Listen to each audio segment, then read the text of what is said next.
और कोरोना के हवाले से मध्य प्रदेश असेंबली में बहस नहीं हुई। भोपाल से कांग्रेस के रुकने असेंबली आज इस मामले पर सीएम हाउस का घेराव करने जा रहे थे, लेकिन इंतजामिया ने उन्हें आगे नहीं जाने दिया।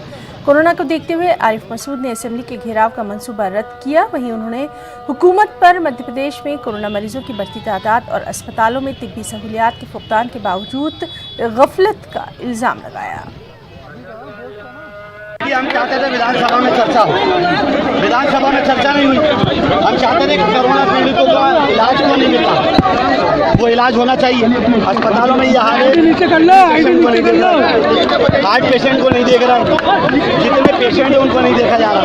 कोरोना के नाम पे सब कुछ जो सिंपल यहाँ पे 900-1000 रुपये में होता है, वो 1000 रुपये की जगह 2300 रुपये 2500 रुपये में अहमदाबाद से क्यों कराया जा रहा है। ये सारे सवालों के जवाब से जो विधानसभा में आना था, जिससे ये सरकार बन गई।